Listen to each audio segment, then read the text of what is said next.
The wind across the Montana plains had a way of carrying more than dust. Samuel "Sam" Whitmore had lived on these 2,000 acres long enough to know that some mornings the breeze brought whispers from places beyond the horizon, places where the living and the dead walked closer together than most folks cared to admit. At 62, Sam had the kind of weathered hands that told stories in every scar, and eyes that held the weight of a man who'd spent too many years talking to cattle instead of people.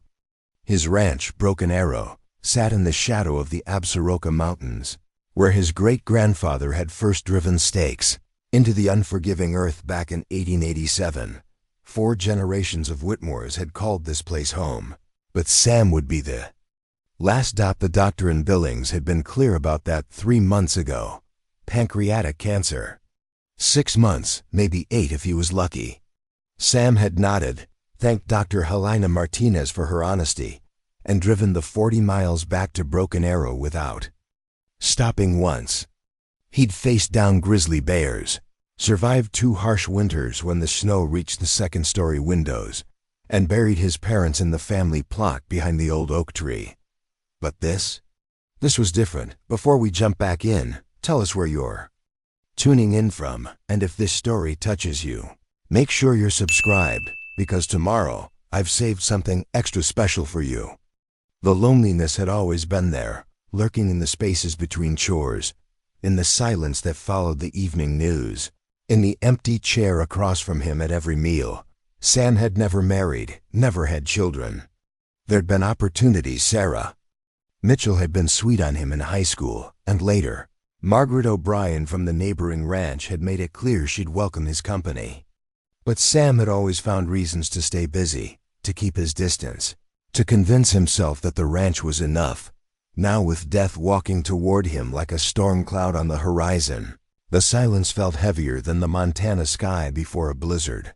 That morning, October 15th, Sam stood on his porch with a cup of coffee that had gone cold in his hands. The sun was just beginning to paint the peaks of the Absaroka Range in shades of gold and crimson. Beautiful, but beauty shared with no one felt like a hollow victory.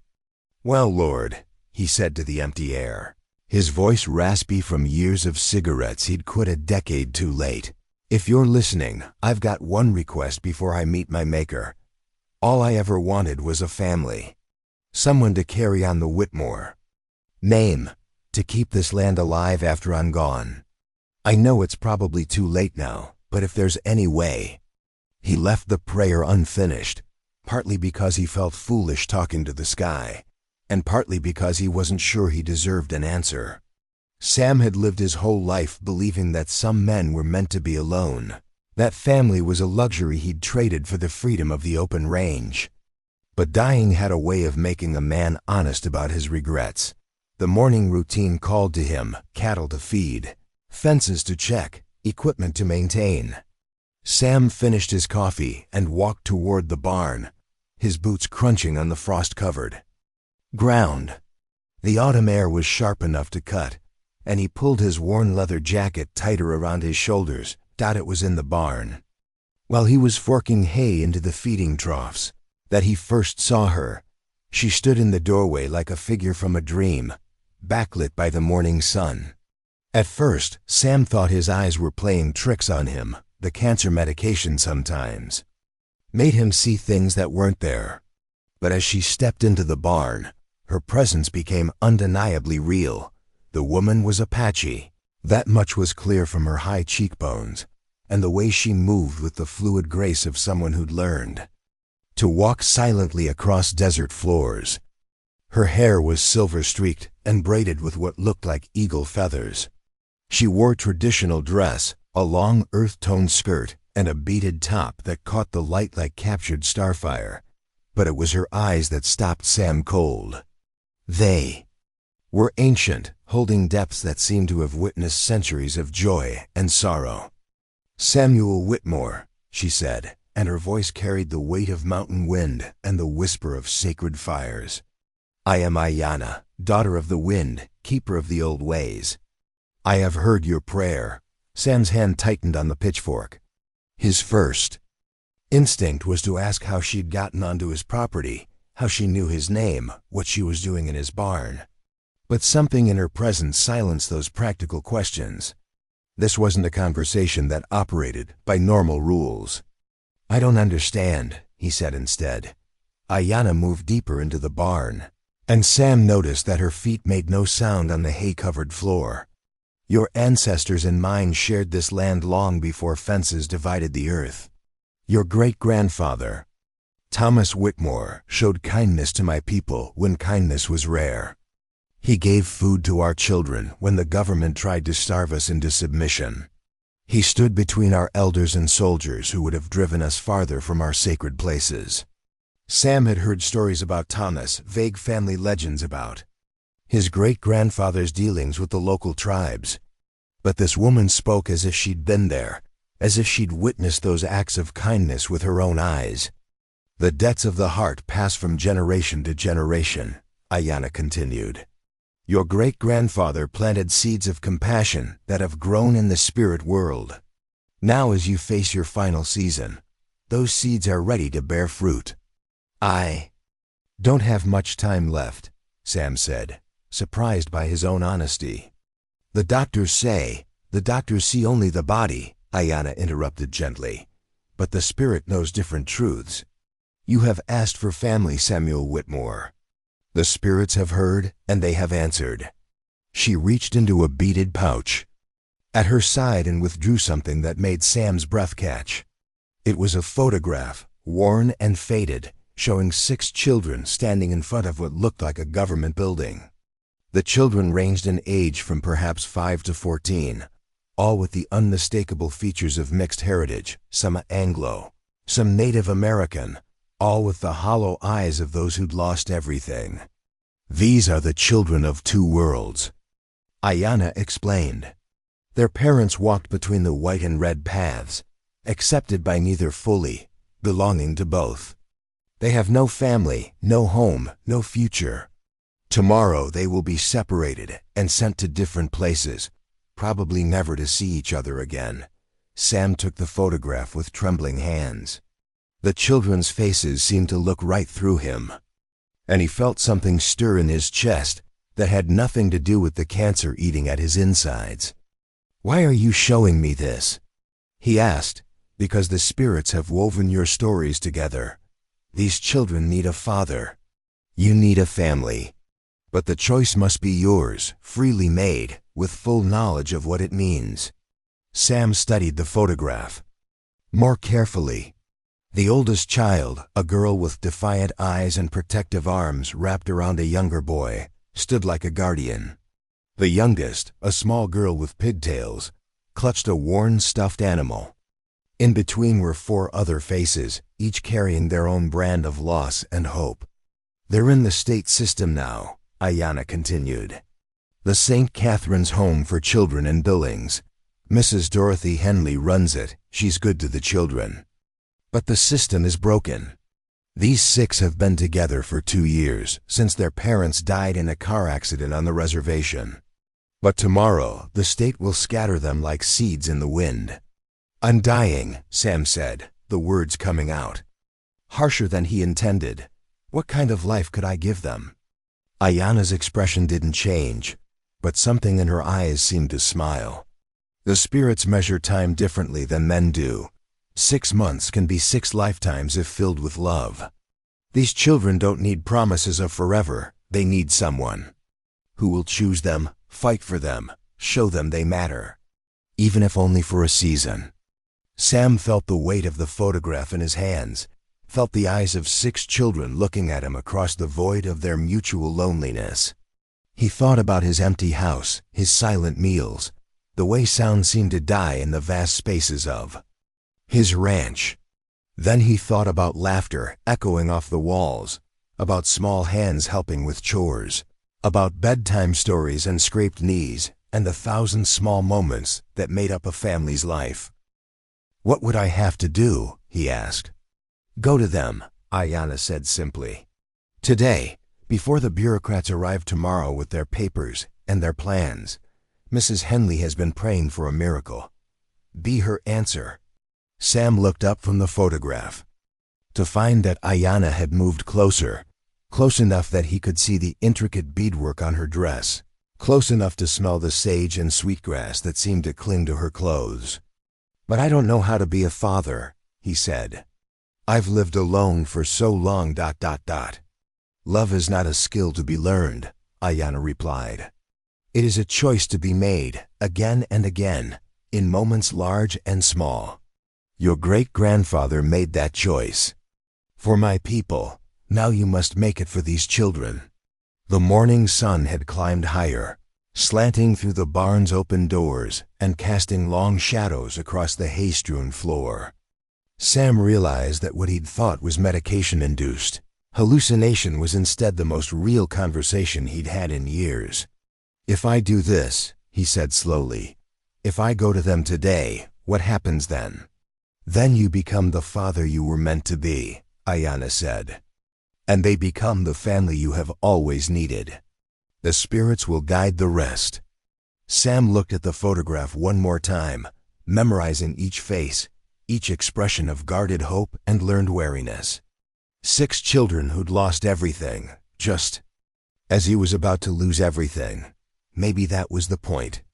Maybe sometimes the broken pieces of different lives could be fitted together to make something whole. "Their names," he said. "What are their names?" Ayanna smiled, and for a moment, the barn seemed filled with warmth despite the October chill. "Emma, the eldest, she's 14 and fierce as a mountain cat. She's been mother and father to the others since their parents died. David is 12, quiet but strong, with his father's gift for working with his hands. The twins, Lucy and Michael, are 8. Lucy loves to read. Michael never stops asking questions. Sarah is 6, gentle as morning mist but brave when she needs to be. And little James is 5, still believes in magic because no one has told him it doesn't exist." As she spoke their names, Sam felt something shift inside him, like a key turning in a lock he'd forgotten existed. These weren't just faces in a photograph anymore. They were Emma, David, Lucy, Michael, Sarah, and James. They were children who needed him, and maybe, just maybe, he needed them too. "I'll go," he said, and the words felt like a promise, like a prayer, like the beginning of something he'd never dared to hope for. Ayanna nodded, and Sam would have sworn he saw approval in her ancient eyes. "Then go quickly, Samuel Whitmore. The spirits have prepared the way, but you must walk it." When Sam looked up from the photograph again, she was gone. Not gradually, not with the sound of footsteps or the rustle of movement. Simply gone, as if she'd never been there at all.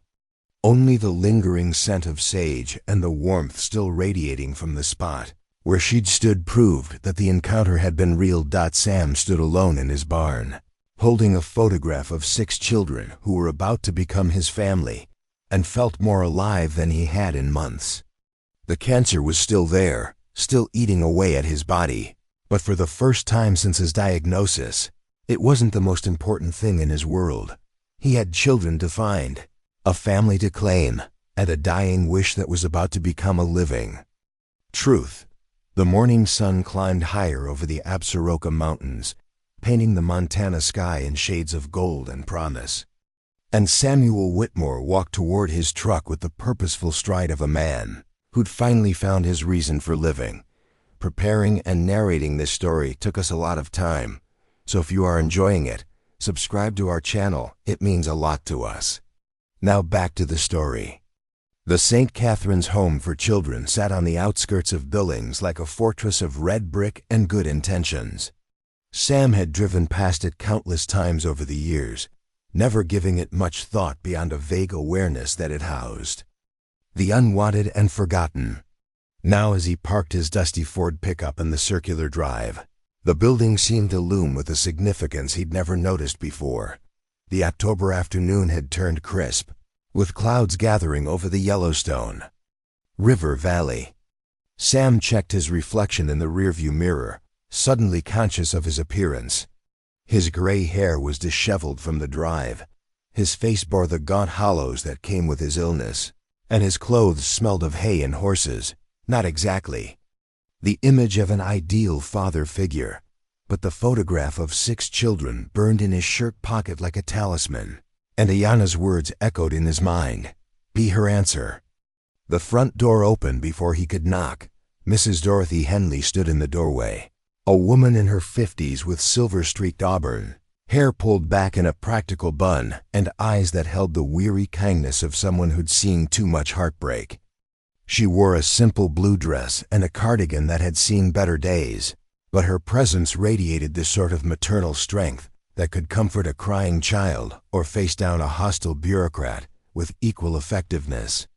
"Mr. Whitmore," she said, and her voice carried a note of surprise mixed with something that might have been relief. "I wasn't expecting you."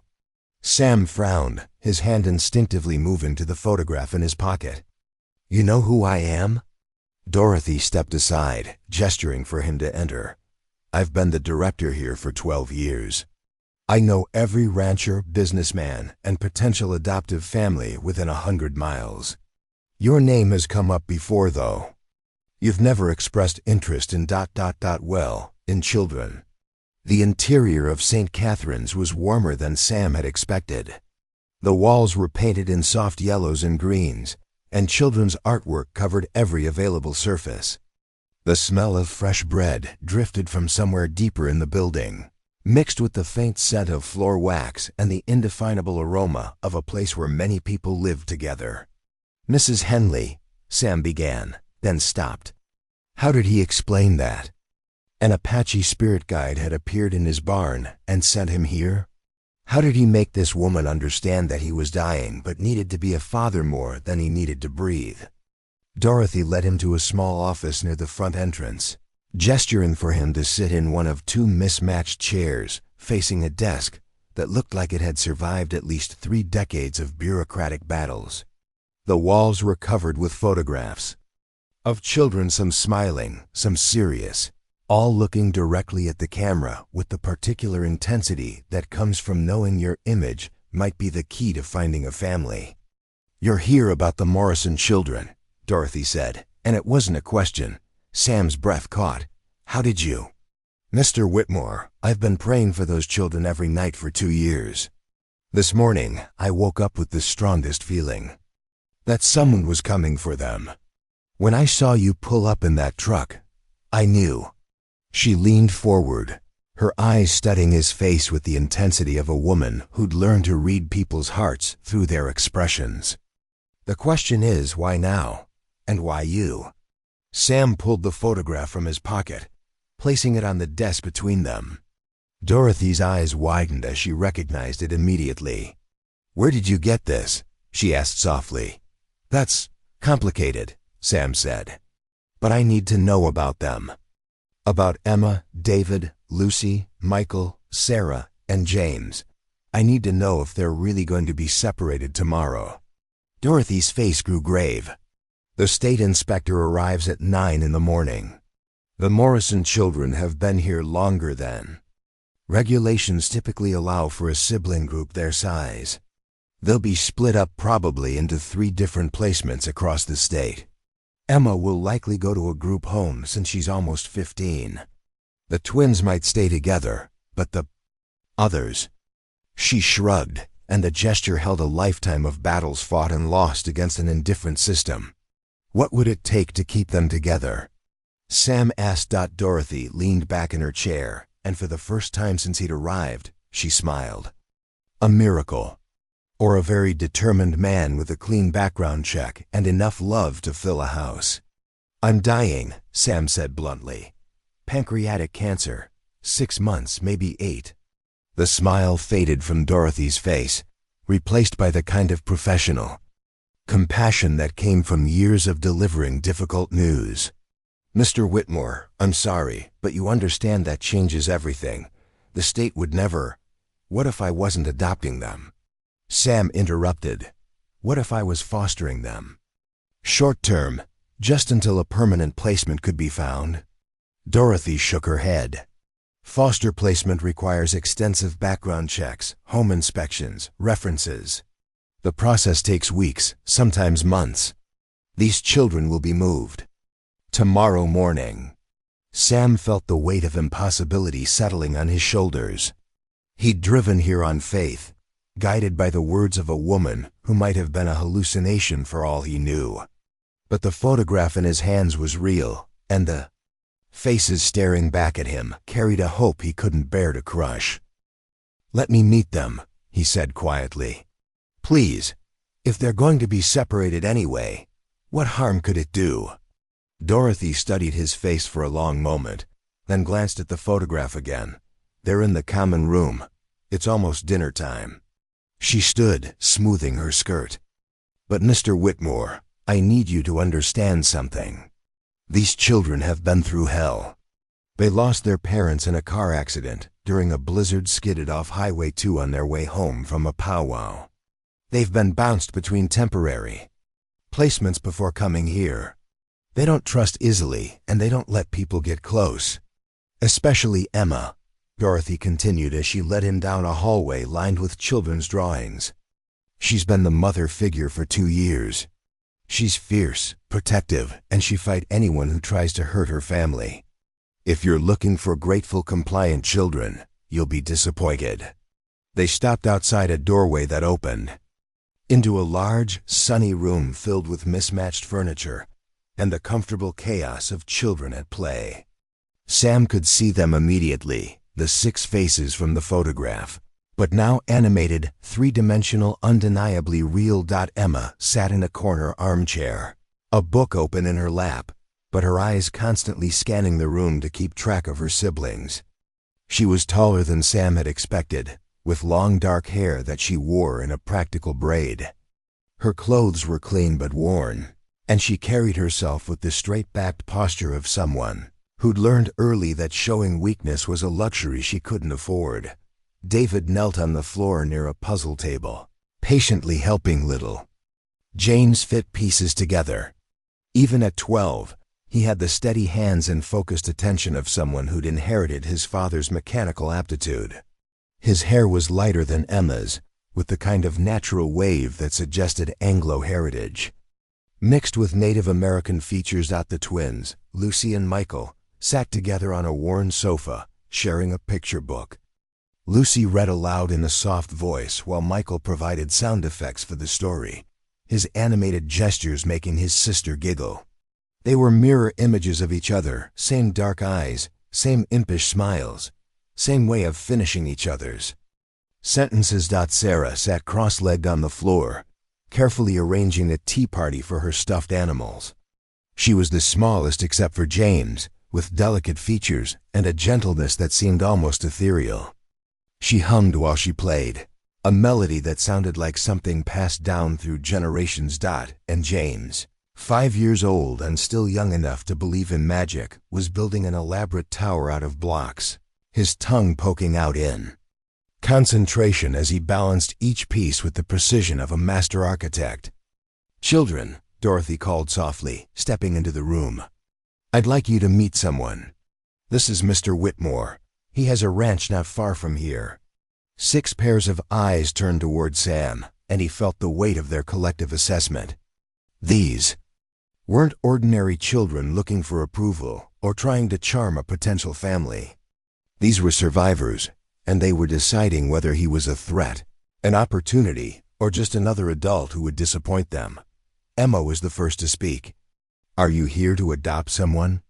Her voice carried the protective edge of a mother bear, and Sam could see her mentally calculating whether she could get between him and her siblings if necessary. "I'm here to meet you," Sam said honestly. "All of you."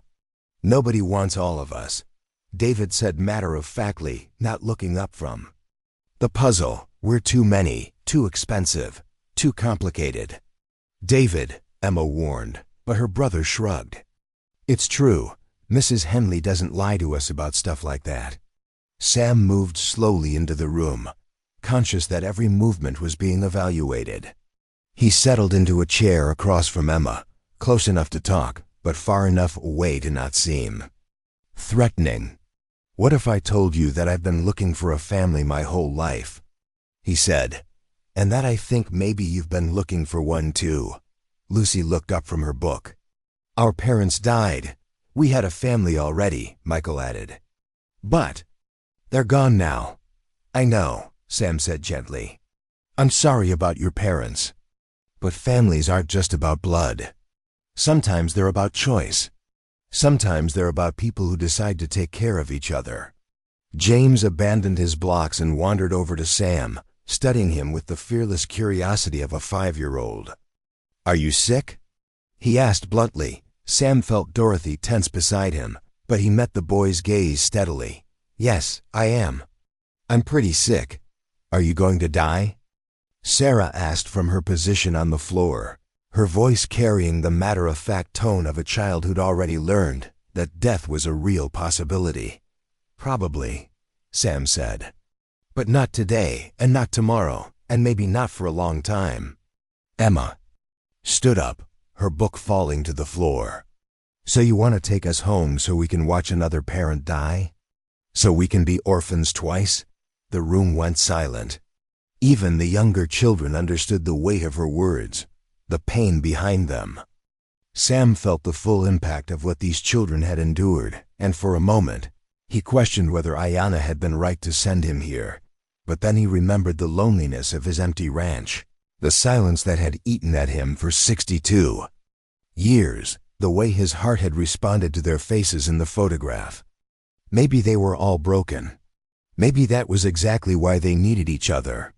"Emma," he said quietly, "I can't promise I won't die. Nobody can promise that. But I can promise that for whatever time I have left, you'll have a home. You'll have someone who fights for you, who chooses you every single day. And when I'm gone, you'll have each other, and you'll have a place that belongs to you." Emma's eyes filled with tears she refused to let fall.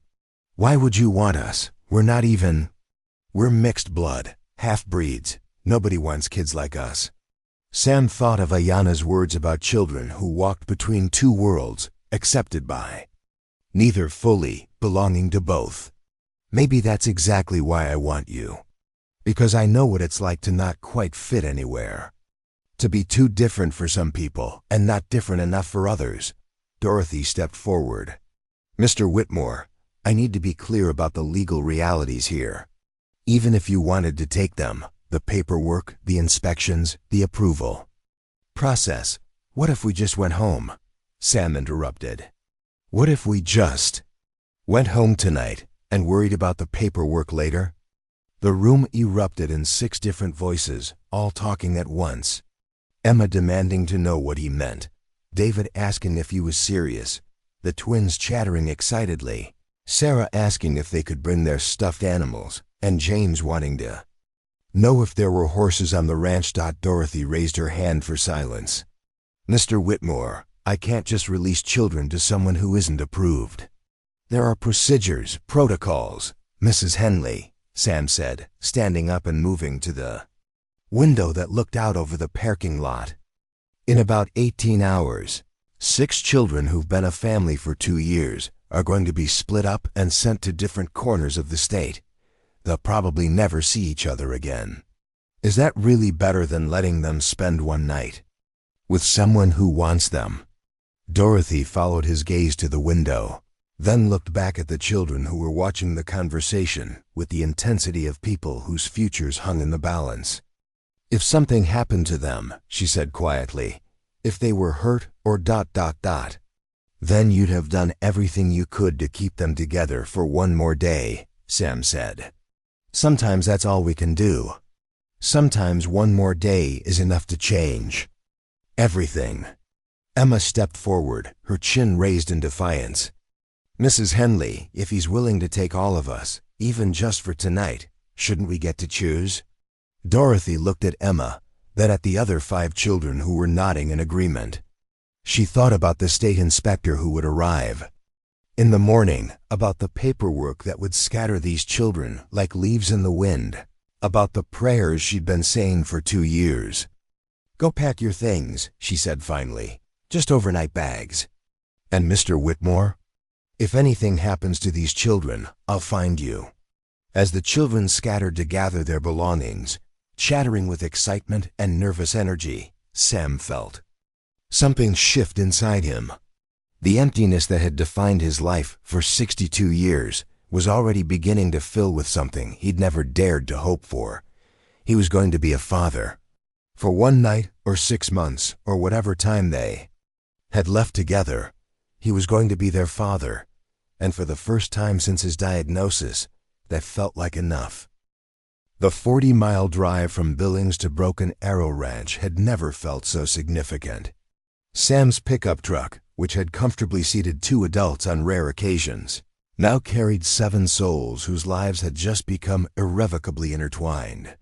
The children had arranged themselves with the efficiency of a family long accustomed to making do with limited space. Emma in the front passenger seat, David and the twins squeezed together in the back, while Sarah and James shared the remaining space with their hastily packed belongings. The sun was setting behind the Absaroka Mountains, painting the Montana sky in shades of amber and rose. As they drove through the rolling hills dotted with cattle and the occasional windmill, Sam found himself seeing his land through the children's eyes. What had always been familiar territory now felt like a revelation waiting to unfold. "Is that all yours?" Michael asked, pressing his face against the window as they passed a herd of Angus cattle scattered across a meadow that stretched to the horizon. "Far as you can see in that direction," Sam replied, surprised by the pride in his own voice. "About 2,000 acres.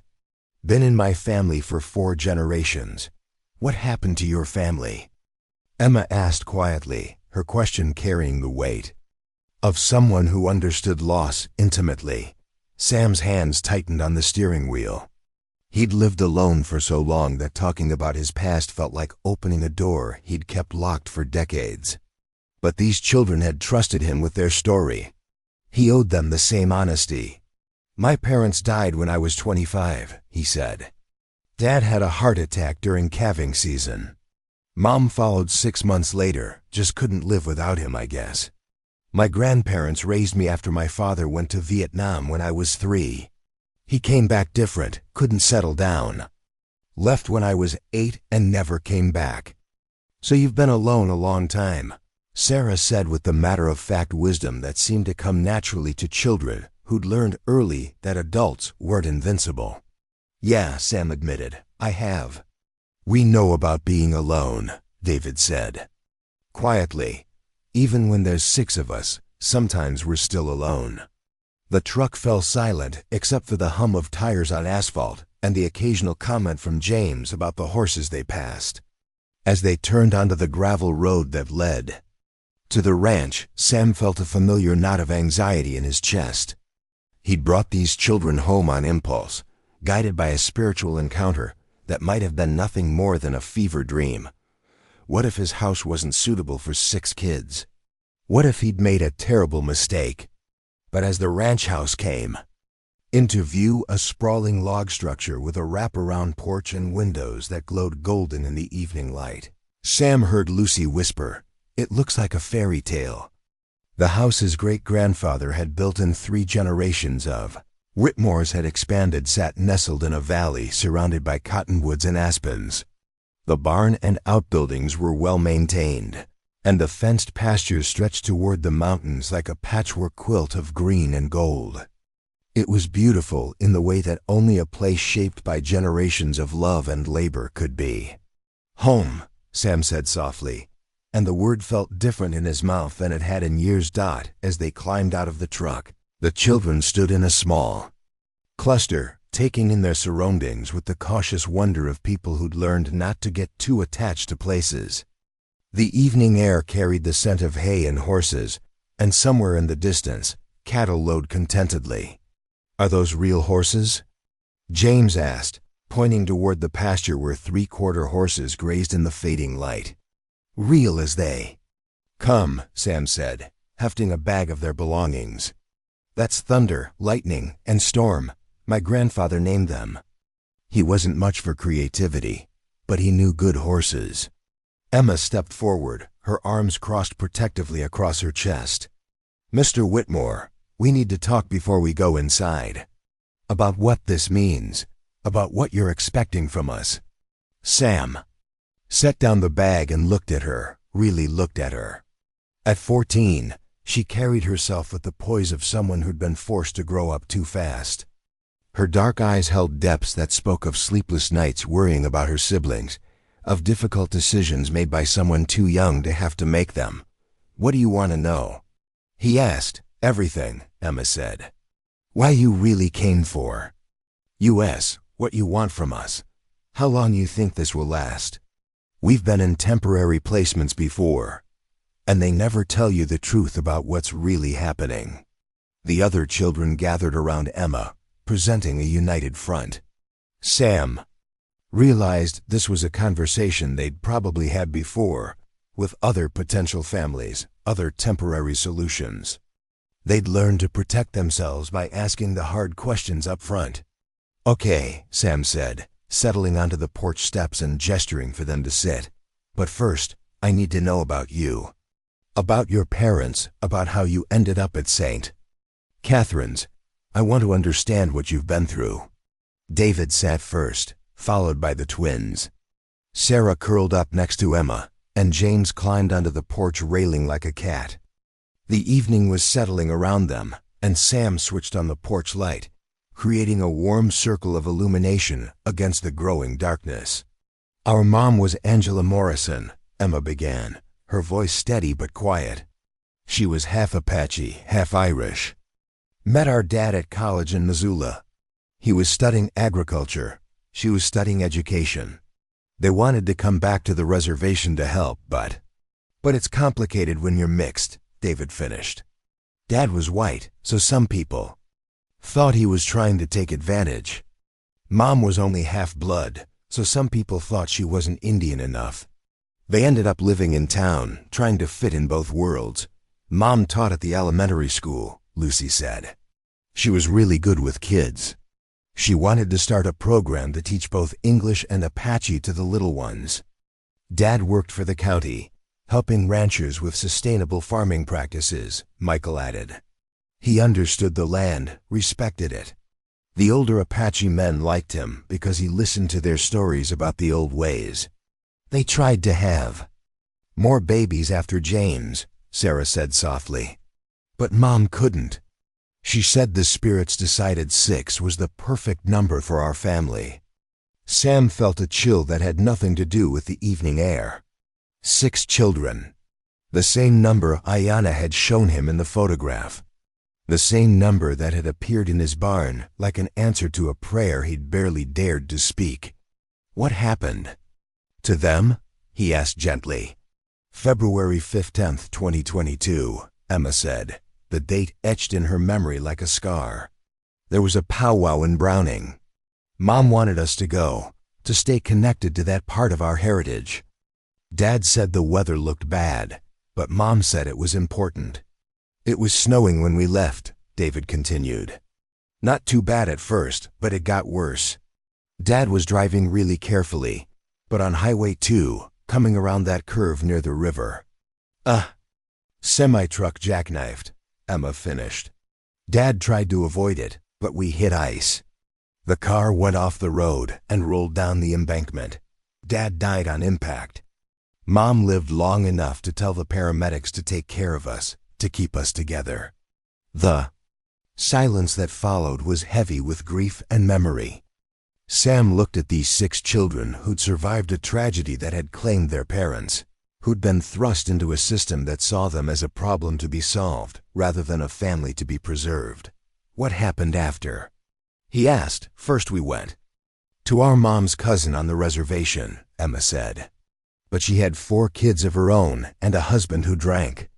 We were there for 3 months before the state decided it wasn't suitable. Then we went to a foster family in Great Falls," David said. "The Johnsons.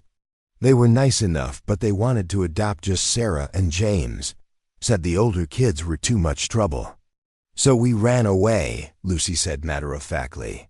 "We weren't going to let them split us up. We lived in the woods for 4 days before the police found us," Michael added. "That's when they sent us to St. Catherine's. Mrs. Henley promised she'd try to keep us together," Emma said. "But she also told us the truth, that most people don't want 6 kids. That we'd probably have to be split up eventually." Sam felt a rage building in his chest, not at these children or their story, but at a system that could look at 6 siblings who'd already lost everything and decide that the solution was to take away the only family they had left. "Your turn," Emma said, fixing him with that steady gaze. "Why us? Why now? And please don't say it's because you feel sorry for us."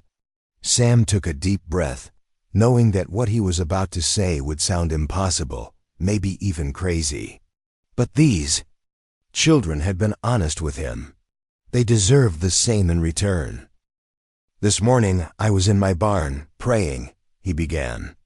"I've been diagnosed with pancreatic cancer. 6 months to live, maybe 8. I've lived alone my whole life, and I was facing the idea of dying alone. So I asked God or the spirits or whatever power runs this universe for a family. Just once before I died, I wanted to know what it felt like to have people who mattered to me. And then what happened?" James asked, his 5-year-old faith still intact enough to believe, and answered. "Prayers," a woman appeared. An Apache woman named Ayana. She said she was a spirit guide, that my great-grandfather had helped her people long ago, and that now it was time for the debt to be repaid. She showed me a photograph of 6 children who needed a father. Sam pulled the worn photograph from his pocket, the same one Ayana had given him that morning. The children leaned forward to look at it, and Sam watched their faces change as they recognized themselves. "Where did you get this?" Emma asked, her voice barely above a whisper. "It was taken at St. Catherine's," Sam said. "But I've never been there before today. I'd never seen any of you before this morning." "That's impossible," David said, but his voice lacked conviction. "Our dad used to say that the spirits move in ways we don't understand," Sarah said quietly. "That sometimes what looks impossible is just the spirits working through people who are willing to listen." "You really saw her?" Lucy asked. "The spirit guide?" "As real as you are right now," Sam said. "She told me your names. She told me you were going to be separated. She told me that you needed a father and I needed a family." Emma stood up, pacing to the edge of the porch. "So you think this is all some kind of spiritual plan? That we're supposed to be here?" "I think," Sam said carefully, "that 6 children who've lost their parents and a man who's about to die found each other at exactly the right time. Whether that's spirits or coincidence or just dumb luck, I don't know. But I know that when I saw your faces in that photograph, something changed inside me. I know that I drove 40 miles to a place I'd never been to find children I'd never met, because something told me you belonged with me." "And when you die?" Emma asked bluntly. "What happens to us then?" Sam met her gaze steadily. "I don't know. But I know that for whatever time we have, you'll have a home. You'll have someone who fights for you, who chooses you every single day. And maybe, if we're lucky, we'll have long enough to figure out how to make it permanent."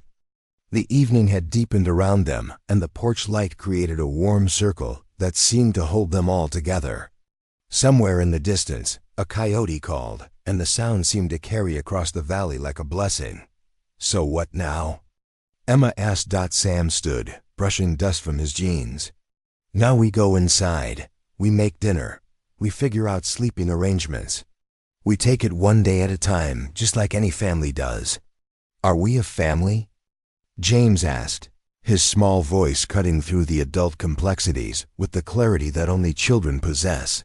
Sam looked at the 6 faces turned toward him, Emma with her protective fierceness, David with his quiet strength, Lucy and Michael with their twin connection, Sarah with her gentle wisdom, and James with his unshakable faith in magic. "Yeah," he said softly. "I think we are." As they gathered their belongings and headed toward the house, Sam felt the weight of responsibility settling on his shoulders. He'd asked for a family, and the spirits had given him 6 children who needed more than he might be able to give. But as Emma held the door open for her siblings and James asked if he could help feed the horses in the morning, Sam realized that maybe, just maybe, they were exactly what each other needed. The house that had stood silent for so long filled with the sounds of children's voices. And for the first time in his life, Samuel Whitmore felt like he was truly home. The first rays of dawn filtered through the curtains of the Broken Arrow Ranch, painting the hardwood floors in shades of gold and amber. Sam woke to a sound he hadn't heard in his house for 40 years, children's laughter echoing from the kitchen below. For a moment he lay still, listening to the symphony of voices that had transformed his silent home overnight. James's high-pitched giggles mixed with Sarah's gentle humming, while Emma's voice carried the patient tone of someone explaining morning routines to younger siblings. The sound of cabinet doors opening and closing, the clink of dishes, and the soft murmur of conversation created a domestic orchestra that made Sam's chest tighten with an emotion he couldn't quite name. He'd given them the run of the house the night before, showing them to the guest bedrooms that had stood empty for decades. Emma and Sarah had taken the room with twin beds that had once belonged to his aunts, while Lucy claimed the small room under the eaves that overlooked the horse pasture. The boys had opted to share the largest guest room, with David insisting that James take the bed while he made a comfortable nest of blankets on the floor. "I'm used to keeping watch," David had said when Sam protested, and something in the 12-year-old's tone suggested this was a role he'd filled long before their parents died. Now, as Sam dressed and prepared to face his first morning as a father to 6 children, he found himself wondering if he'd made a terrible mistake. What did he know about raising kids? About breakfast routines and school schedules and the 1,000 small responsibilities that came with being responsible for other people's lives? But as he descended the stairs and saw the scene in his kitchen, his doubts began to dissolve. Emma stood at the stove, her hair pulled back in a practical ponytail, flipping pancakes with the competence of someone who'd been cooking for her siblings for years. David sat at the kitchen table, carefully cutting fruit into small pieces for James, who watched with fascination as his older brother created perfect apple slices. The twins had discovered Sam's collection of coffee mugs and were setting the table with the serious concentration of children trying to be helpful. Sarah sat cross-legged on the floor near the window, her stuffed rabbit in her lap, quietly singing to herself while she watched the horses in the pasture. James had abandoned his breakfast preparations to press his face against the glass, his breath fogging the window as he watched thunder, lightning, and storm move through the morning mist. "Good morning," Sam said, his voice rougher than usual. "We made breakfast," Emma announced, gesturing toward the stack of pancakes growing on the plate beside the stove. "I hope that's okay. We found eggs and flour and milk in the refrigerator." "More than okay," Sam said, settling into his chair at the head of the table. "I can't remember the last time this kitchen smelled this good." "Mama used to make pancakes on Sunday mornings," Lucy said, carefully placing a fork beside each plate. "She put blueberries in them sometimes." "We could pick berries when summer comes," Michael suggested, "if we're still here." The casual way he said it, "if we're still here," reminded Sam of the temporary nature of their situation. These children had learned not to count on permanence, not to assume that good things would last. "There's a patch of wild strawberries down by the creek," Sam said, "and blackberries along the fence line. We'll definitely pick some when they're ripe." As they ate breakfast, Sam found himself studying the children's faces, looking for signs of how they'd slept, how they were adjusting to their new surroundings. Emma ate with the methodical efficiency of someone who'd learned to fuel her body for the day ahead. David chewed thoughtfully, his eyes moving around the kitchen as if cataloging every detail. The twins chattered quietly between themselves, their conversation a mix of observations about the house and plans for exploring the ranch. Sarah nibbled at her pancakes while continuing to watch the horses, and James wolfed down his food with the enthusiasm of a 5-year-old who was already mentally planning his day's adventures. "What do you usually do in the mornings?" Emma asked, and Sam realized she was trying to understand their new routine, to figure out how to fit 6 children into a life that had been built for one. Feed the horses, check on the cattle, do whatever maintenance needs doing, Sam said. But today's different. Today we figure out how to do it together. After breakfast, Sam led them outside to begin what he privately thought of as their first real day as a family. The October morning was crisp but not cold, with the kind of crystalline air that made the mountains seem close enough to touch. The children followed him to the barn, their voices creating a cheerful counterpoint to the sounds of the ranch waking up. "Can we help?" David asked as Sam began measuring out grain for the horses. "I was hoping you'd ask," Sam said, handing him a scoop. "These horses have been eating the same breakfast for 5 years. Maybe it's time they met some new friends." As David carefully measured grain into the feed buckets, Sam watched the boy's face light up with the satisfaction of useful work. Emma supervised James as he scattered hay with more enthusiasm than precision, while the twins took turns brushing Lightning, who stood with remarkable patience as 8-year-old hands worked through her mane. Sarah had gravitated toward Storm, the gentlest of the 3 horses, and was having what appeared to be a serious conversation with the mare about the merits of different types of grass. The horse listened with the kind of attention that suggested she understood every word. "She's always been good with animals," Emma said, noticing Sam's observation. "Back home, she had a cat that followed her everywhere. When we moved to the reservation, we had to leave it behind. She cried for weeks." "What was the cat's name?" Sam asked. "Whiskers," Emma said with a small smile. "Not very original, but Sarah was 4 when she named him." Sam filed the information away, already planning a trip to the animal shelter in Billings. A ranch with 6 children definitely had room for a cat or 2. As the morning progressed, Sam found himself marveling at how naturally the children adapted to ranch life. David showed an intuitive understanding of animals and machinery, asking thoughtful questions about the tractor and the water systems.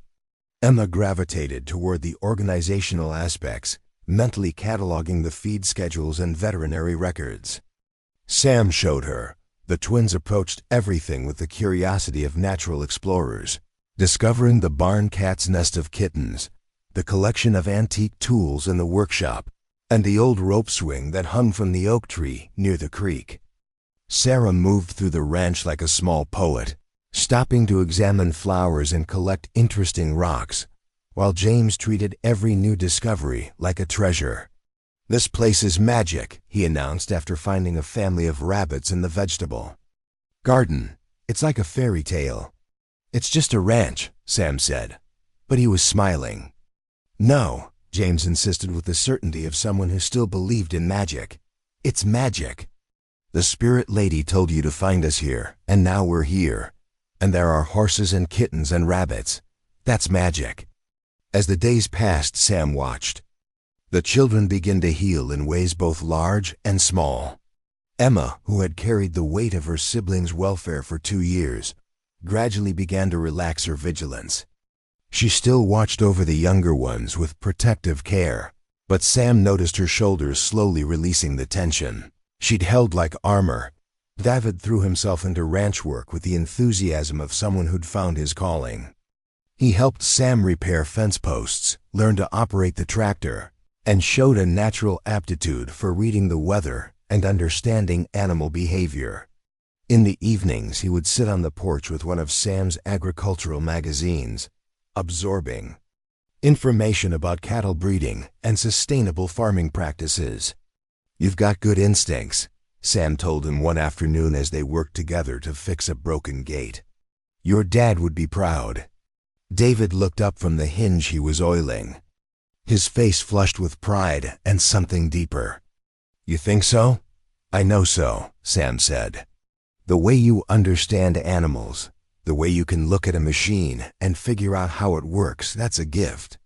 The twins found their own rhythms on the ranch. Lucy discovered Sam's collection of books and spent hours reading in the window seat of the living room, occasionally sharing interesting passages with whoever would listen. Michael became the ranch's unofficial explorer, mapping every corner of the property and reporting back on the locations of bird nests, interesting rock formations, and the best spots for fishing in the creek. Sarah's gentle nature made her the ranch's ambassador to all creatures great and small. She could coax the shyest barn cats out of hiding, calm spooked horses with her soft voice, and seemed to have an intuitive understanding of what each animal needed. Sam found her one morning sitting in the pasture, completely surrounded by cattle, who had apparently decided she was worth investigating. "They like you," he said, settling beside her in the grass. "They're lonely too," Sarah said matter-of-factly. "They want to be friends." James approached ranch life with the fearless enthusiasm of someone who'd never met a challenge he couldn't turn into an adventure. He helped collect eggs from the chickens, fed the barn cats, and appointed himself official welcomer of any visitors who might come to the ranch. But it was in the evenings, when the work was done and they gathered for dinner, that Sam truly began to understand what family meant. The dining room table, which had seated only him for decades, suddenly felt the right size. Conversations flowed around the table like a river, covering everything from the day's adventures to plans for tomorrow, from stories about their parents to questions about Sam's own childhood. "Tell us about when you were little," Sarah asked. One evening as they finished dessert, Sam found himself sharing stories he hadn't thought about in years, about learning to ride with his grandfather, about the winter when the snow was so deep it covered the first-floor windows, about the time he'd tried to tame a wild Mustang, ended up with a broken arm and a healthy respect for untrained horses. "Were you lonely?" Lucy asked with the directness of a child who understood loneliness intimately. Sam considered the question carefully. "I thought I was used to being alone," he said finally. "But now I realize there's a difference between being alone and being lonely. I was lonely. I just didn't know how to fix it." "And now you do?" Emma asked. Sam looked around the table at 6 faces that had become more precious to him than his own life. "Now I know that family isn't just about blood. It's about choice. It's about people who decide to take care of each other, who choose to stay even when things get hard. Like us," James said confidently. "We chose each other." "Like us," Sam agreed. As October deepened into November, the ranch settled into rhythms that felt as natural as breathing. The children helped with chores, explored their new world, and slowly began to trust that this place might be permanent. Sam found himself planning beyond his diagnosis, thinking about Christmas decorations and spring planting, about school enrollment and college funds. The cancer was still there, still progressing, but somehow it had become background noise to the symphony of family life. His body was failing, but his heart had never been fuller. One evening, as he tucked James into bed, the little boy looked up at him with serious eyes. "Sam," he said, "are you our daddy now?" The question hit Sam like a physical blow. He'd been thinking of himself as their caretaker, their guardian, their temporary safe harbor. But as he looked down at this child who'd lost his father and somehow found the courage to love again, Sam realized that the labels didn't matter. "If you want me to be," he said softly. "I want you to be," James said, snuggling deeper into his pillow. "I asked the spirits to send us a daddy, and they sent you."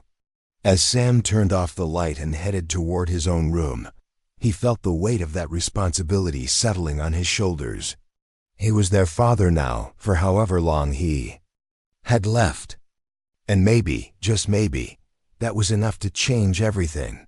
The house settled into sleep around him, filled with the sounds of children dreaming, and Sam fell asleep to the sound of Sarah humming softly in the next room, a lullaby that sounded like healing, like hope, like home.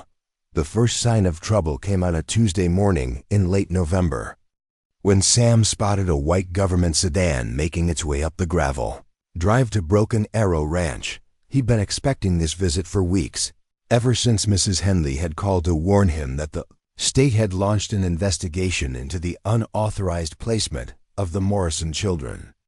"Emma," he called toward the house, where she was helping James with his reading lessons at the kitchen table. "Come here for a minute."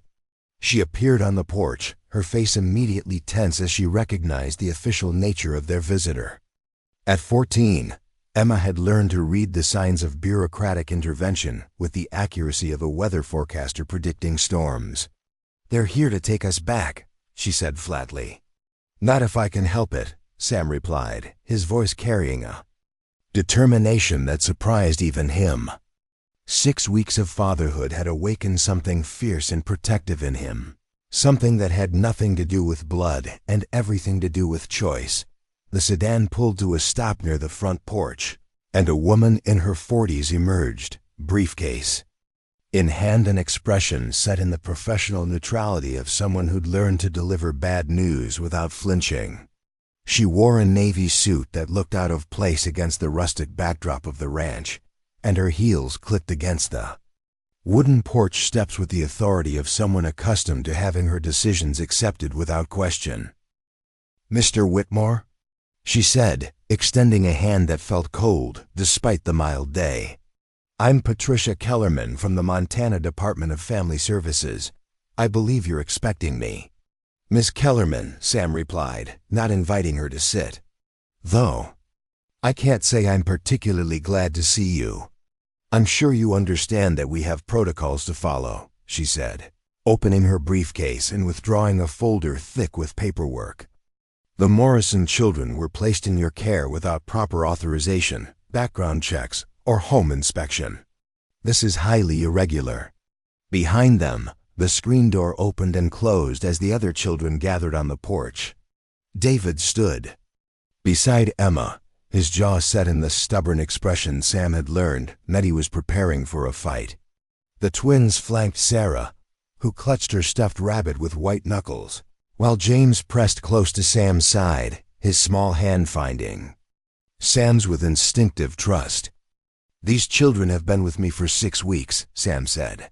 They're healthy, happy, and safe.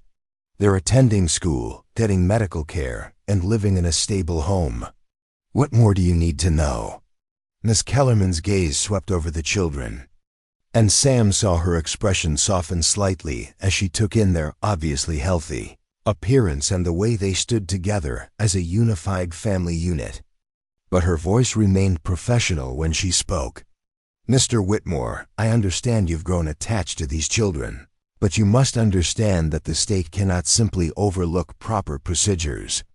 There are waiting lists of approved families, background checks that must be completed, home inspections that are mandatory for any placement." "And how long do those procedures take?" Emma asked, stepping forward with the protective instincts that had kept her siblings safe for 2 years.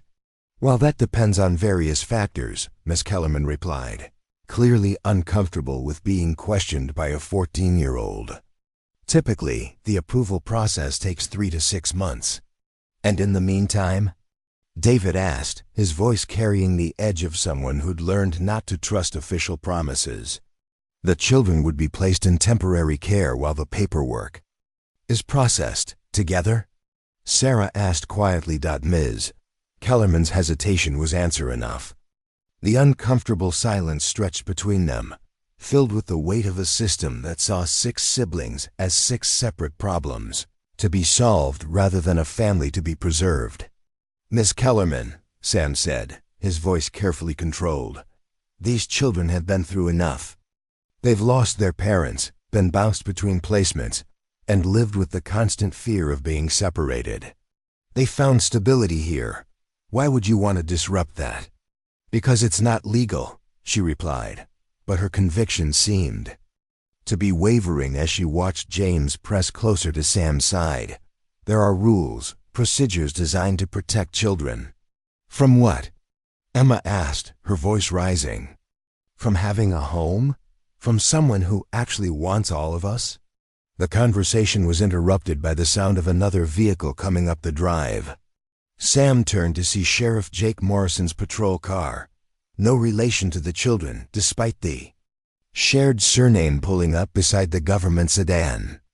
Jake had been a friend of Sam's father and had known Sam since he was a boy. "Morning, Sam," Jake said as he climbed out of his car, his expression grim. "Miss Kellerman." "Sheriff Morrison," the social worker replied, clearly relieved to have law enforcement backup. "I trust you're here to assist with the removal of these children." Jake's weathered face hardened. "Actually, ma'am, I'm here to make sure everyone understands the legal situation clearly." He pulled a folded paper from his shirt pocket. "I've got a temporary restraining order here, signed by Judge Patricia Hawkins, preventing the removal of these children pending a full hearing." Ms. Kellerman's professional composure cracked. "On what grounds?" "On the grounds that they've been living in a stable home for 6 weeks, that they're thriving, and that their removal would constitute significant emotional harm," Jake replied. "The judge wants to hear all the facts before any decisions are made." "This is highly irregular," Miss Kellerman protested. "The state has clear authority." "The state has authority," Jake interrupted, "but so does the family court. And Judge Hawkins has some strong opinions about bureaucrats who prioritize paperwork over children's welfare." Sam felt a surge of gratitude toward the sheriff and the judge, both of whom had apparently decided that common sense should prevail over bureaucratic procedure. But he also knew this was just a temporary reprieve, not a permanent solution. "When's the hearing?" he asked. "Next Friday," Jake replied. "You'll need a lawyer, Sam. This isn't going to be easy." As the two officials prepared to leave, Miss Kellerman turned back to Sam with an expression that might have been sympathy. "Mr. Whitmore, I can see that you care about these children. But you need to understand that the state has a responsibility to ensure that every placement is thoroughly vetted. Your medical condition alone raises serious concerns about your ability to provide long-term care." "My medical condition," Sam said quietly, "doesn't affect my ability to love these children or provide for them. And it doesn't change the fact that they need a family, not a system." After the cars disappeared down the drive, the family stood together on the porch, processing what had just happened. The temporary victory felt fragile, overshadowed by the knowledge that they would have to fight for the right to remain together. "Are they going to take us away?" James asked, his voice small and scared. "Not if I can help it," Sam said, kneeling down to the boy's level. "But we're going to have to fight for it. All of us, together." The week that followed was a whirlwind of preparation. Sam hired Margaret Collins, the best family lawyer in Billings, and spent hours preparing for the hearing. The children, meanwhile, dealt with the stress in their own ways. Emma threw herself into researching family law, determined to understand every aspect of their legal situation. David worked with furious intensity on ranch chores, channeling his anxiety into physical labor. The twins stayed close to each other, their usual chatter replaced by whispered conversations about what would happen if they were separated. Sarah retreated into herself, spending hours sitting with the horses and speaking only when directly addressed. James clung to Sam with desperate intensity, as if physical proximity could prevent the adults from taking him away. The community's reaction was mixed but intense. News of the hearing spread quickly through the rural network of ranchers, farmers, and small-town residents who knew Sam as a solid, dependable man who'd lived on the same land for 62 years. At the diner in town, opinions were divided. Some supported Sam's right to keep the children, pointing out that he'd provided them with a stable home when the system had failed them. Others questioned whether a dying man should be responsible for 6 children, regardless of his good intentions. "It's not natural," muttered Harold Peterson, a local rancher who'd known Sam for decades. "Man lives alone his whole life, then suddenly he's got 6 kids. Something's not right about the whole situation." But others disagreed. "Those kids have been through hell," countered Mary Sullivan, who ran the local grocery store. "If Sam can give them a home, more power to him. Lord knows the government hasn't done right by them." The debate reflected deeper questions about family, responsibility, and the role of community in caring for its most vulnerable members. Some saw Sam's actions as admirable. Others viewed them as the impulsive gesture of a man facing his own. Mortality dotted the school. The children faced their own challenges. Word had spread about their uncertain legal status, and some of their classmates treated them with the particular cruelty that children reserve for those who are different or vulnerable. "My mom says you're going to be taken away," a boy named Tyler told Lucy during lunch. "She says your fake dad is too sick to take care of you." Lucy's face crumpled, but Michael immediately stepped between them. "Sam's not fake," he said fiercely. "He's our dad, and he's not going anywhere." The confrontation escalated until Emma arrived, her protective instincts fully engaged. "Leave them alone," she told Tyler with the authority of someone who'd learned to fight for her family. "We're not going anywhere." But the uncertainty was taking its toll. The children who'd begun to relax into the security of family life now faced the possibility that it could all be taken away. Their healing process, which had been progressing steadily, began to stall as old fears and traumas resurfaced. Sam watched his children struggle with the weight of an adult world that seemed determined to make their lives more difficult, and felt his own anger growing. These were good kids who'd already survived more than most adults would ever face. They deserved stability, security, and the chance to heal in a home where they were wanted. But the system seemed more concerned with procedures than with people, more focused on regulations than on the reality of 6 children who'd finally found a place where they belonged. The night before the hearing, Sam gathered the children in the living room for a family meeting. They sat in a circle on the floor, as had become their custom for important conversations, with the fire crackling in the fireplace and the Montana wind whistling softly outside. "Tomorrow's going to be hard," Sam said, looking at each of their faces in turn. "The judge is going to ask questions about our family, about whether we belong together. I need you all to know that no matter what happens, you are my children. You are my family, and I will fight for you with everything I have." "What if it's not enough?" Emma asked, voicing the fear they all carried. "Then we'll figure out another way," Sam replied. "But I'm not giving up on us. I'm not giving up on you. And I need you to promise me that you won't give up either." One by one, the children nodded their agreement. They might be facing an uncertain future, but they would face it together. And sometimes, in a world that seemed determined to separate them, that was the most powerful weapon they had as they prepared for bed that night. Sam stood at his bedroom window, looking out over the ranch that had been his family's home for 4 generations. Tomorrow he would have to convince a judge that love was more important than paperwork, that family was about choice rather than procedure, and that 6 children deserved the chance to heal in a home where they were wanted. Stakes had never been higher, and the outcome had never been more uncertain. But as Sam listened to the sounds of his children settling into sleep, he knew that whatever happened tomorrow, these 6 weeks of fatherhood had been worth fighting for. The battle for his family was just beginning. The Yellowstone County Courthouse in Billings had seen its share of custody battles, but few had drawn the attention that the Morrison children's case commanded. By 8:30 on that cold December morning, the hallway outside Judge Patricia Hawkins' courtroom was packed with people whose lives had been touched by the story of 6 orphaned children and the dying rancher who'd claimed them as his own. Sam sat on a wooden bench with the children arranged around him like a protective shield.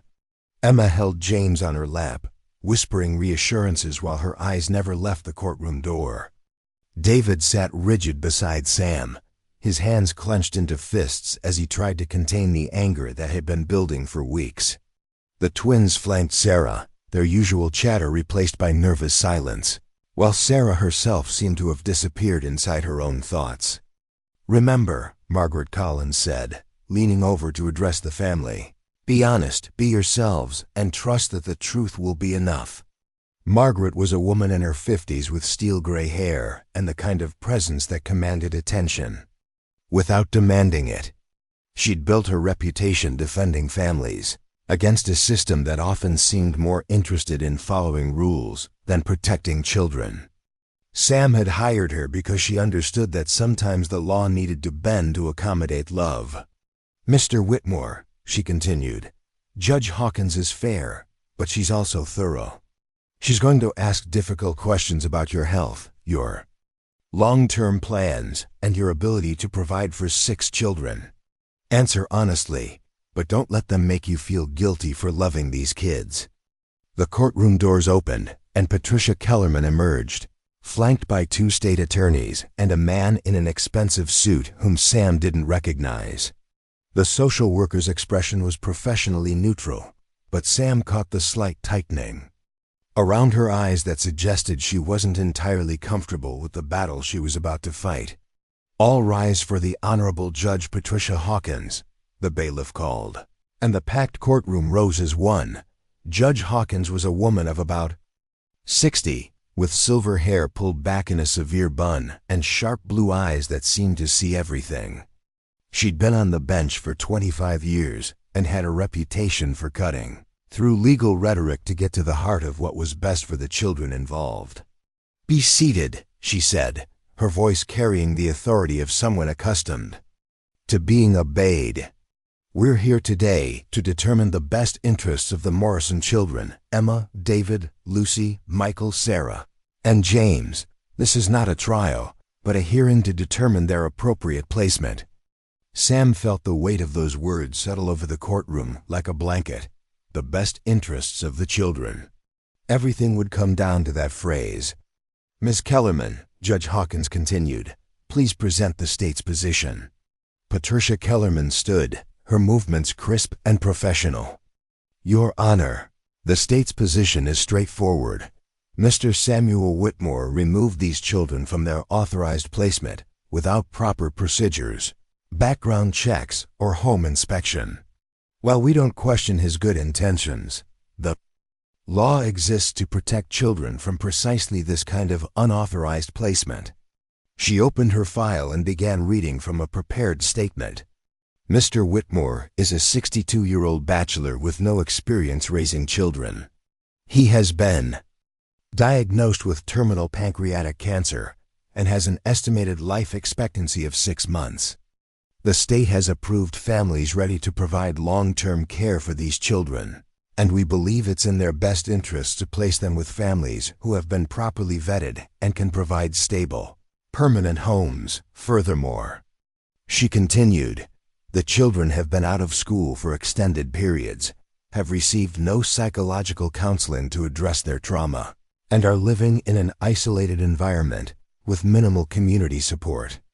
The state believes these children would be better served in approved foster homes, while permanent adoptive families are found." As she spoke, Sam watched the children's faces. Emma's jaw was set in determination, but he could see the fear in her eyes. David's anger was barely contained, his hands clenched so tightly his knuckles were white. The twins had moved closer together, and Sarah seemed to be withdrawing into herself. James, who didn't fully understand the legal proceedings, simply pressed closer to Sam's side. "Thank you, Ms. Kellerman," Judge Hawkins said. "Ms. Collins, please present your client's position." Margaret Collins rose with the measured grace of someone who'd fought many battles in this courtroom. "Your Honor, this case isn't about procedures or paperwork. It's about 6 children who have finally found a home where they're wanted, loved, and thriving." She gestured toward the children. "These children have been through hell. They lost their parents in a tragic accident, were placed in foster care. That didn't work out, and lived with the constant fear of being separated. When they came to Mr. Whitmore's ranch, they found something the system had failed to provide: stability, love, and the chance to heal as a family. The state talks about Mr. Whitmore's lack of experience with children," she continued, "but experience isn't the same as love. These children have been with him for 7 weeks, and in that time, they've attended school regularly, received medical care, and begun to heal from their trauma. They're not just surviving, they're thriving." She paused, letting her words sink in. Your Honor, I'd like to call Emma Morrison to testify. Judge Hawkins nodded. Emma, please come forward. Emma stood with the poise of someone much older than her 14 years. She'd insisted on wearing her best dress, a simple blue outfit that had belonged to her mother, and her hair was pulled back in a neat braid. As she approached the witness stand, the courtroom fell silent. Emma, Margaret Collins said gently, can you tell the court about your life before you came to Mr. Whitmore's ranch? Emma's voice was clear and steady. After our parents died, we went to live with our mom's cousin on the reservation.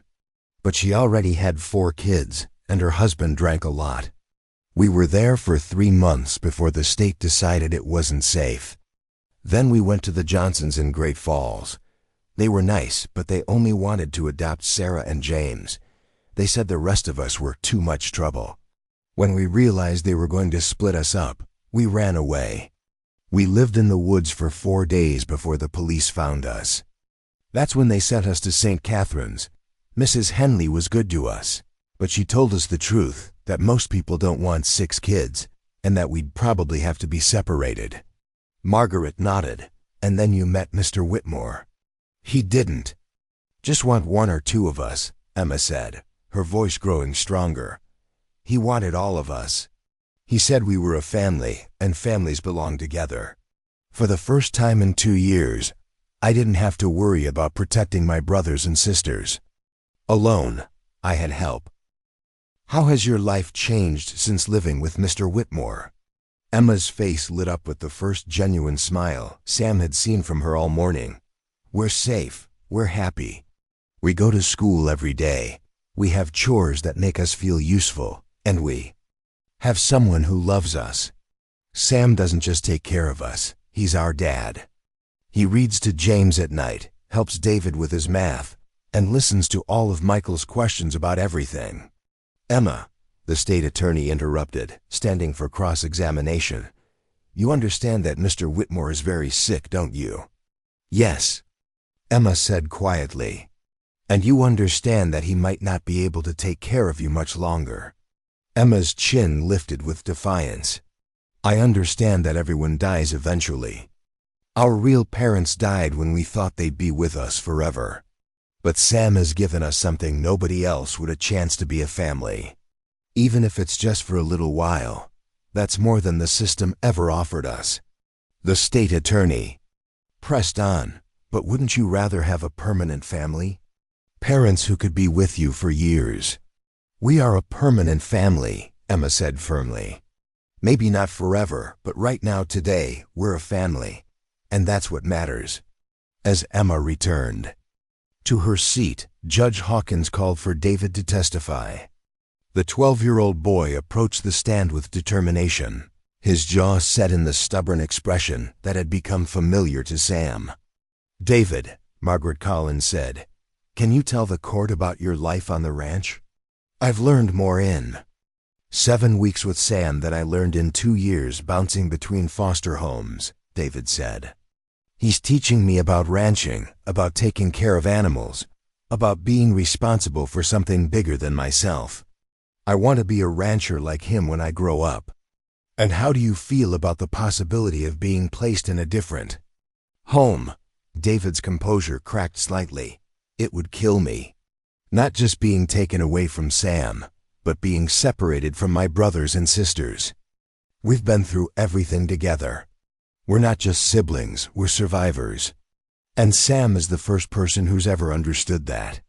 The state attorney's cross-examination was brief, but pointed. David, don't you think you deserve a family that can be with you until you're an adult?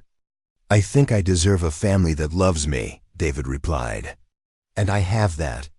Sam loves us enough to fight for us, even when he's sick. That's the kind of father I want. One by one, the children testified. Lucy spoke about the library Sam had created for her in the ranch house, and how he'd ordered books specifically about mixed heritage children so she could see herself in the stories. Michael described their explorations of the ranch property and how Sam had taught him to identify different types of birds and plants. Sarah's testimony was the most heartbreaking. Speaking in a voice barely above a whisper, she described feeling safe for the first time since her parents died. Sam doesn't try to replace our mom and dad, she said. But he makes the hurt smaller. He makes us feel like we matter. James, despite his young age, was determined to testify. Sam is my daddy now, he said with the absolute certainty of a 5-year-old. The Spirit sent him to us, and we're not supposed to be apart. When the children's testimony was complete, Judge Hawkins called for Sam to take the stand. As he walked to the witness chair, Sam felt the weight of 6 children's futures on his shoulders. Everything he said in the next few minutes would determine whether his family stayed together or was torn apart. Mr. Whitmore, Margaret Collins began, why did you decide to take these children into your home? Sam looked out at the courtroom, seeing the faces of his children, his neighbors, and the officials who would decide their fate. Because I spent 62 years learning that a house isn't a home without family. These children needed a father, and I needed to be needed. We saved each other. You understand that your medical condition raises concerns about your ability to provide long-term care? I understand that I'm dying, Sam said bluntly. But I also understand that these children were dying inside when I found them. Not from any physical illness, but from the kind of soul-deep wounds that come from feeling unwanted and unloved. I may not have years to give them, but I have today. I have this moment. And sometimes that's enough to change everything. The state attorney's cross-examination was aggressive. Mr. Whitmore, isn't it selfish to take on 6 children when you know you'll leave them orphaned again? Sam met the attorney's gaze steadily. What's selfish is a system that would rather see these children separated than allow them to heal in a home where they're wanted. I'm not taking anything from these children. I'm giving them the chance to be a family. But what happens when you die? Then they'll have had a father who loved them, who fought for them, who showed them that they matter. They'll have each other, and they'll have the strength that comes from knowing they were chosen. That's more than they had before. After the testimony concluded, Judge Hawkins called for a brief recess. As the courtroom emptied, Sam gathered his children around him, holding them as tightly as he could. Whatever happens, he said quietly, you are my children. You are my family. And nothing, not the state, not the system, not even death, can change that. When court reconvened, Judge Hawkins looked out over the packed courtroom with an expression that revealed nothing of her thoughts. This case has forced me to consider fundamental questions about the nature of family, the role of the state in protecting children, and the sometimes competing demands of law and love, she began. The state has presented a compelling case for following proper procedures. The law exists to protect children, and those protections shouldn't be dismissed lightly. Sam felt his heart sink, but Judge Hawkins wasn't finished. However, the law also recognizes that the best interests of the child must be the paramount consideration. And after hearing the testimony of these 6 remarkable children, I am convinced that their best interests lie in remaining together with Mr. Whitmore. The courtroom erupted in cheers and applause. Sam felt tears streaming down his face as the children threw their arms around him, their relief and joy palpable. Mr. Whitmore, Judge Hawkins continued, I am granting you temporary guardianship of these children, with the understanding that you will work with the state to formalize the arrangement. The children will remain in your care while permanent solutions are developed. As they left the courthouse that day, Sam knew that the battle wasn't over. There would be more paperwork, more inspections, more bureaucratic hurdles to navigate. But they had won the most important victory, the right to remain together as a family. Standing on the courthouse steps with 6 children wrapped around him, Sam felt the truth of what Judge Hawkins had said. Sometimes love was more powerful than law, and sometimes the best interests of children were served not by following procedures, but by following the heart. They were going home together, and for now, that was enough. Christmas Eve arrived at Broken Arrow Ranch with the kind of bitter cold that made the stars seem closer and the silence deeper. Sam stood at his bedroom window, watching the snow fall in thick, lazy flakes that transformed the familiar landscape into something magical. The ranch looked like a Christmas card, the barn outlined in white, the fence posts wearing caps of snow, and the horses huddled together in the shelter of the cottonwoods. But Sam couldn't shake the feeling that this would be his last Christmas. Cancer had been more aggressive than Dr. Martinez had predicted. What had started as occasional pain and fatigue had become a constant companion, stealing his appetite and sapping his strength. The prescription bottles on his nightstand had multiplied, and despite his efforts to hide it, he knew the children were beginning to notice. Emma had started watching him with the same protective intensity she'd once reserved for her younger siblings. David had taken over more of the ranch work without being asked, his 12-year-old shoulders carrying burdens that should have belonged to an adult. Even James, at 5, seemed to understand that something was changing, clinging to Sam with desperate intensity whenever he thought no one was looking. Tonight, as the family prepared for their first Christmas together, Sam felt the weight of time pressing down on him like the snow accumulating on the roof. He'd made it through the custody hearing, had won the legal right to be their father, but now faced an enemy that couldn't be defeated in court or negotiated within a lawyer's office. Downstairs, the house hummed with the warm chaos of Christmas Eve preparations. Lucy was reading "'Twas the Night Before Christmas" to Sarah and James, her voice carrying the dramatic flair of someone who'd inherited her mother's gift for storytelling. Michael was helping Emma wrap the last of the presents they'd hidden in the barn, their whispered conversations punctuated by giggles and the sound of scissors cutting paper. David was in the kitchen, carefully following their mother's recipe for traditional Apache fry bread, a Christmas tradition he'd insisted on maintaining despite the complexity of the process. The smell of hot oil and sweet dough filled the house, mixing with the scent of pine from the Christmas tree they'd cut from the back 40. Sam had insisted on a real tree, something massive and perfect that now dominated the living room. They'd decorated it with a mixture of store-bought ornaments and homemade decorations the children had crafted from materials found around the ranch. Emma had created angels from corn husks and lace, while the twins had fashioned stars from old tin cans and yellow paint. Sarah had contributed delicate snowflakes cut from paper and hung on fishing line, and James had made reindeer from pine cones and twigs. It was the most beautiful Christmas tree Sam had ever seen. "Sam?" Emma's voice called from the bottom of the stairs. "Are you coming down? We're about to start the Christmas story." "On my way," Sam called back, taking one last look at the snowy landscape before heading downstairs to join his family. The living room was warm and golden, lit by the Christmas tree lights and the fire crackling in the stone fireplace. The children had arranged themselves on the floor around the tree, their faces glowing with excitement and contentment. Sam settled into his favorite chair, the leather recliner that had been his father's, and felt a deep sense of peace wash over him. "Before we open presents," Emma said, her voice carrying the authority of someone who'd taken charge of family traditions, "we need to tell the Christmas story. But not just the one from the Bible, our Christmas story. The story of how we became a family."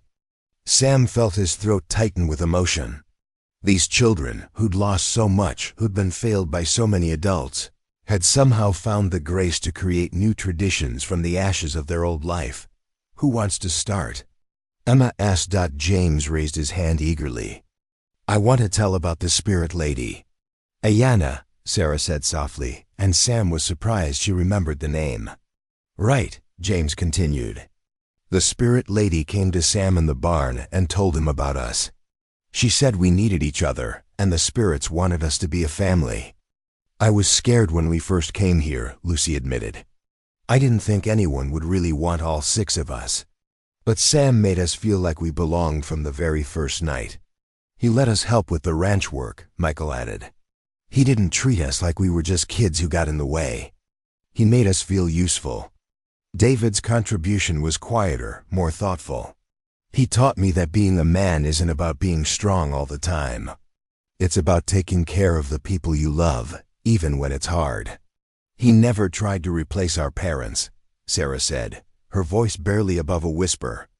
But he helped us remember that we could love again without forgetting them. Emma's eyes were bright with unshed tears. He showed us that family isn't just about blood, it's about choice. Every day he chose us. Every day we chose him back. When it was Sam's turn, he struggled to find words that could capture what these children had given him. "You saved my life," he said simply. "I was dying long before the doctors told me I was sick. I was dying from loneliness, from purposelessness, from the kind of emptiness that comes from never being needed. You gave me a reason to fight, a reason to hope, a reason to believe that my life mattered." The room was quiet except for the crackling of the fire and the soft sound of snow tapping against the windows. Then James broke the silence with the directness that only a 5-year-old could manage. "Are you going to die soon, Sam?" The question hung in the air like a physical presence.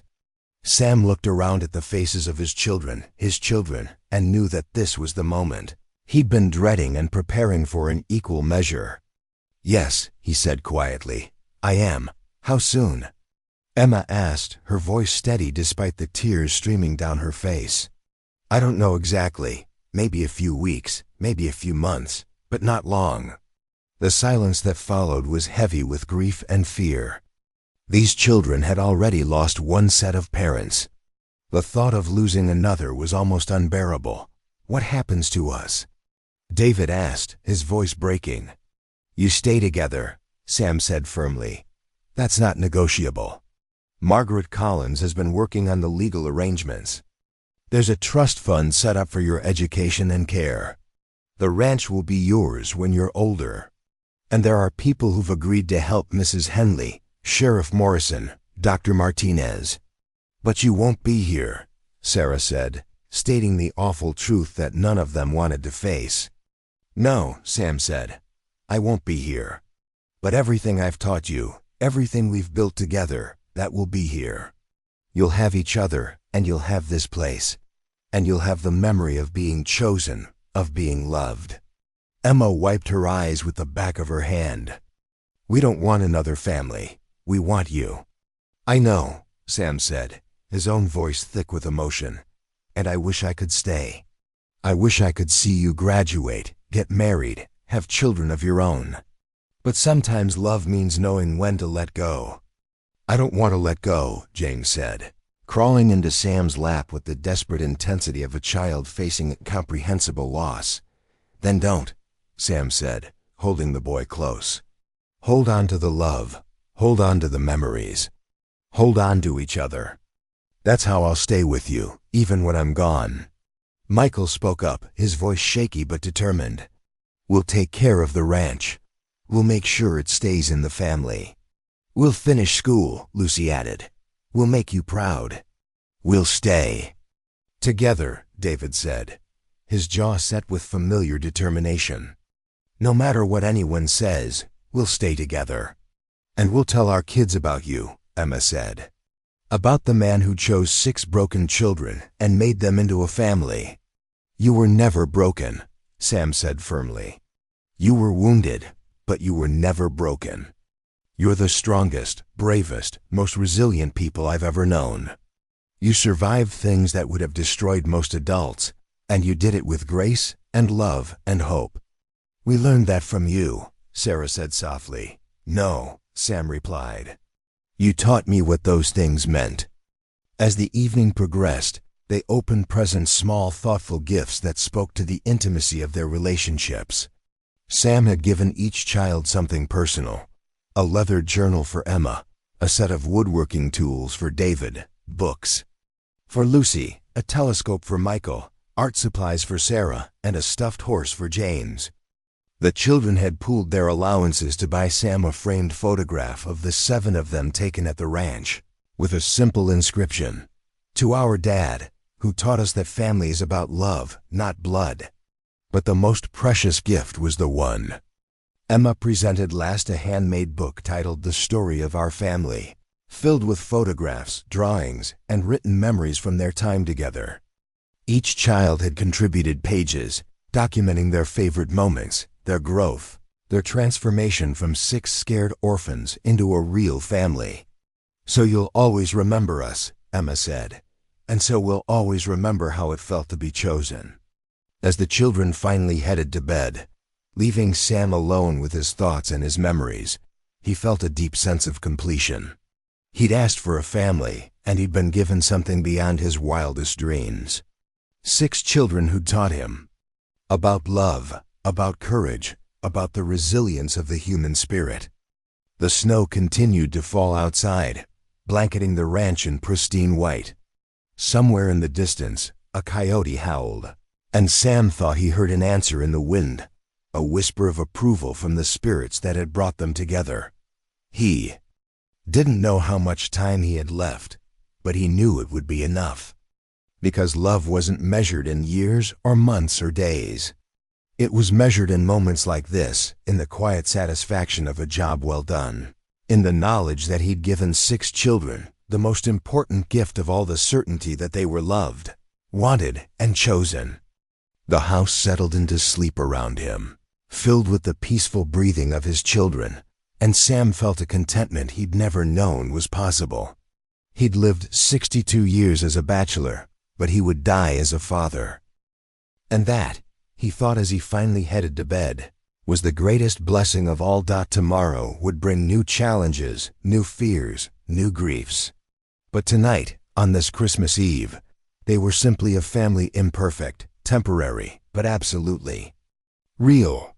And sometimes that was enough to change everything.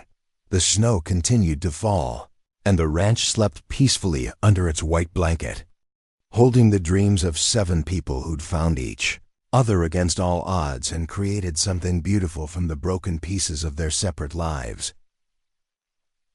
Outside, the wind carried the scent of sage and the whisper of ancient blessings, and Sam knew that Ayana was still watching over them, still guiding them toward whatever came next.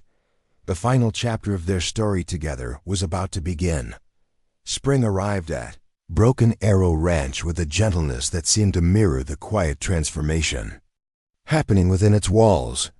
Sam had made it through the harsh Montana winter, defying Dr. Martinez's predictions by sheer force of will and the daily motivation of 6 children who needed him to fight for every moment he could give them.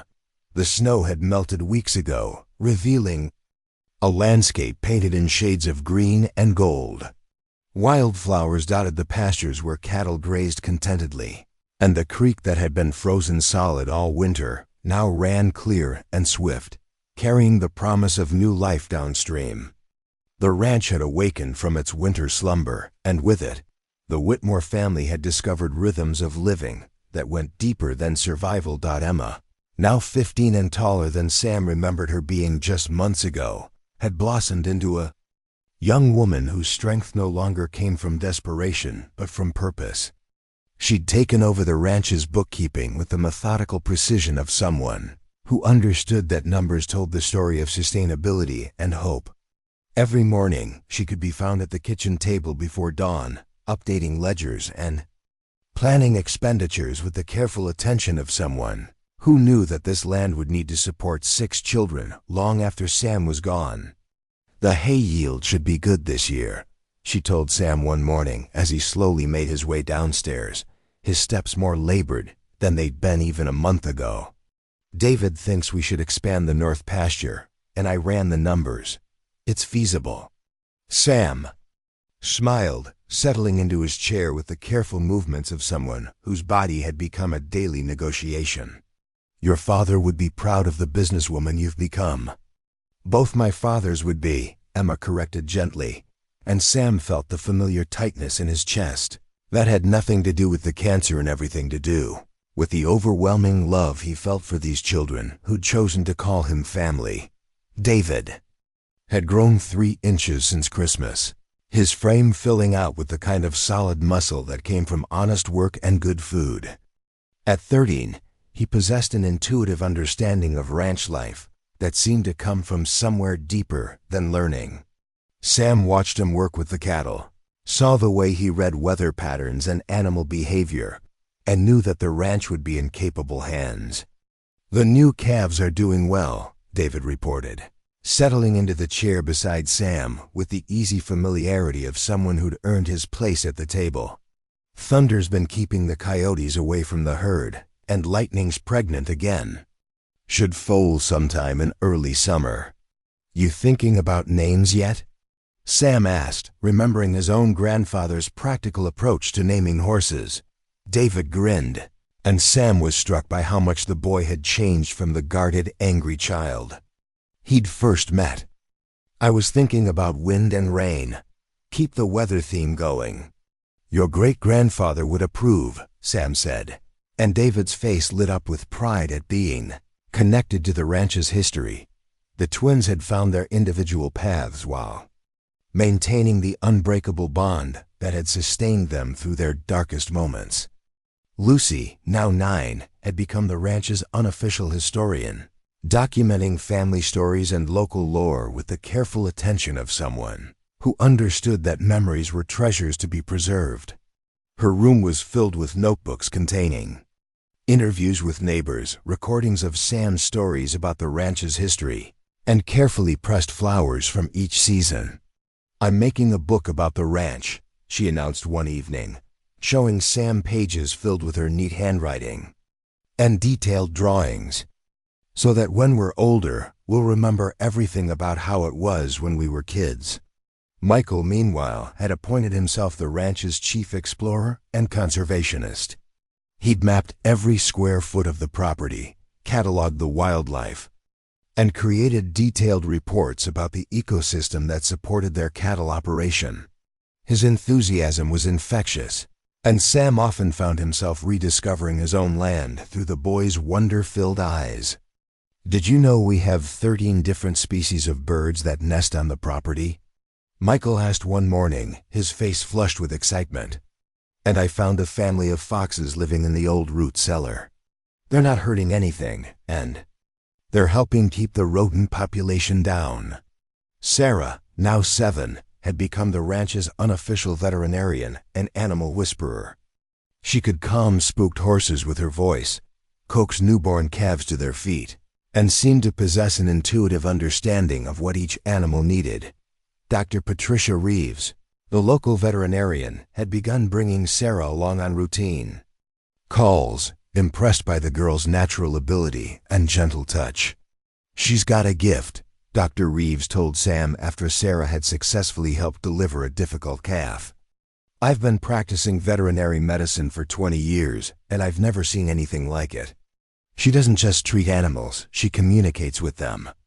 James, now 6 and starting first grade, had maintained his unshakable belief in magic, while developing a practical understanding of ranch life that amazed everyone around him. He could predict weather changes with uncanny accuracy, had an intuitive sense of where to find lost cattle, and seemed to know exactly what each person needed before they asked for it. "Sam's having a bad day," he announced one morning, appearing at Emma's side with a cup of coffee, prepared exactly the way Sam liked it. "He needs extra sugar and someone to sit with him." The boy's matter-of-fact acceptance of Sam's declining health had become a source of comfort for the entire family. While the others struggled with the approaching loss, James seemed to understand that love transcended physical presence, that the connections they'd built would survive whatever came next. As spring deepened into early summer, Sam found himself spending more time on the front porch, watching his children work and play and grow into the people they were meant to become.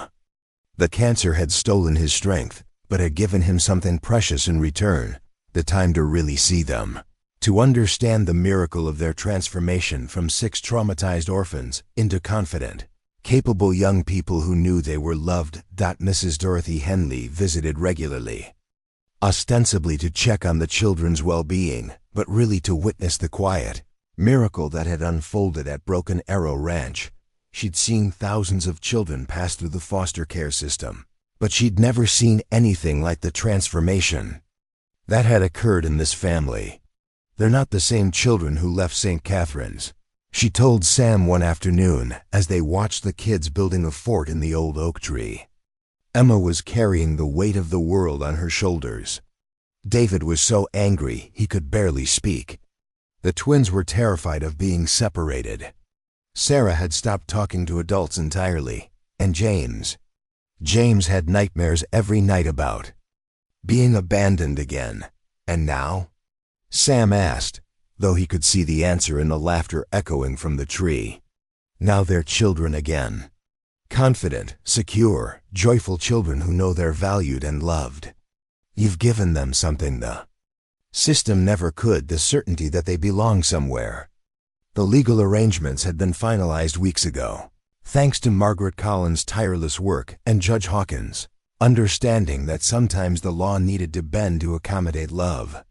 The ranch would pass to the children through a trust designed to keep them together and provide for their education and care.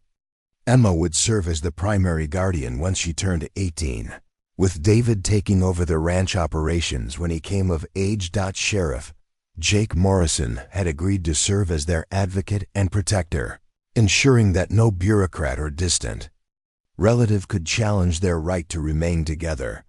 Dr. Martinez had committed to providing their medical care, and the local school district had developed individualized education plans that would allow each child to pursue their interests and talents.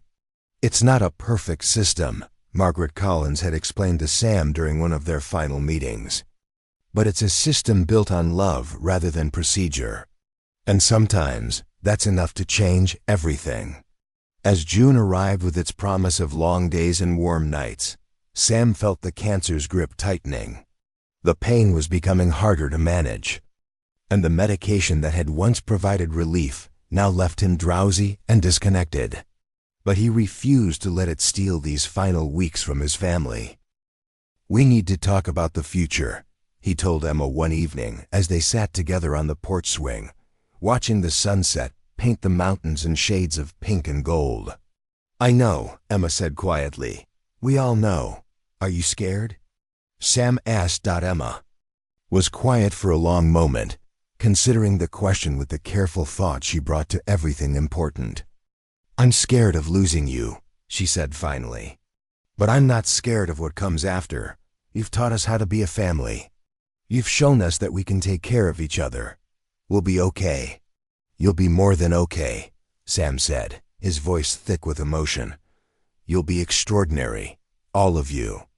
The conversation he'd been dreading came the next morning, when James climbed into bed beside him with a serious expression that meant important business. "Sam," the boy said, settling against his side with the trustful affection that had become as natural as breathing, "are you going to die today?" "I don't think so," Sam said honestly. "But maybe soon. Will it hurt?" "Dr. Martinez says it won't hurt much. He's got medicine to help with that." James nodded, processing this information with the practical acceptance that had always amazed Sam. "Will you still be able to watch us from heaven?" "I think so," Sam said. "I think I'll always be watching over you." "Good," James said, snuggling closer. "Because I still have lots of things to show you." The end came on a Tuesday morning in late June, with the kind of gentle beauty that Montana summers were famous for. Sam had spent the night on the porch, unable to sleep indoors, surrounded by his children who'd insisted on camping outside with him under the stars. Emma held his hand as the sun rose over the mountains, painting the sky in shades of amber and rose. David sat beside him, quietly reading from one of the agricultural magazines they'd studied together. The twins were curled up on either side of him, their breathing soft and steady, while Sarah hummed the lullaby their mother had sung to them years ago. James sat on Sam's lap, his small hands resting on Sam's chest, his eyes fixed on the horizon where the sun was painting the world in gold. "Look," James whispered, pointing toward the barn where a figure stood silhouetted against the morning light. Sam's failing eyes could barely make out the shape, but he knew without question who it was. Ayanna stood in the doorway, her silver hair gleaming in the sunlight, her presence as real and solid as it had been that first morning when she'd changed his life forever. "She's here," James said matter-of-factly. The spirit lady is here. Emma looked up, following James's gaze, and Sam saw her face change as she too recognized the figure who'd brought them together. One by one, the other children awakened, their eyes focusing on the woman who'd orchestrated their family's creation. Ayanna raised her hand in a gesture of blessing, and Sam felt a peace settle over him that had nothing to do with medication and everything to do with the knowledge that his work was complete. He'd asked for a family, and he'd been given 6 children who'd taught him about love, about courage, about the resilience of the human spirit. "Tell me about the ranch," he whispered to David, his voice barely audible. "The cattle are healthy," David said, his voice steady despite the tears streaming down his face. "The hay is growing strong. The horses are content. Everything is just like you wanted it to be." "And the family?" Sam asked. "The family is strong," Emma said, her voice carrying the authority of someone who'd learned to speak truth, even when it hurt. "We're together. We're loved. We're home." Sam closed his eyes, feeling the warmth of the sun on his face and the weight of 6 children pressed against him. He'd lived 62 years as a bachelor, but he was dying as a father. And that, he thought as his breathing grew shallow, was the greatest blessing of all. "I love you," he whispered, the words meant for all of them, for the life they'd built together, for the miracle of family that had transformed his dying into living. "We love you too, Dad," Emma said, and Sam felt his heart swell with a joy so profound it seemed to lift him beyond the reach of pain. The sun climbed higher, painting the ranch in shades of gold and green, and Samuel Whitmore slipped quietly away surrounded by the children who'd given his life meaning and purpose. His last conscious thought was of gratitude for Ayanna's guidance, for the children's love, for the chance to be needed and wanted and chosen. In the days that followed, the ranch filled with people who'd come to pay their respects and support the children who'd become local legends. Sheriff Morrison handled the legal details, ensuring that the transition was smooth and that the children's rights were protected.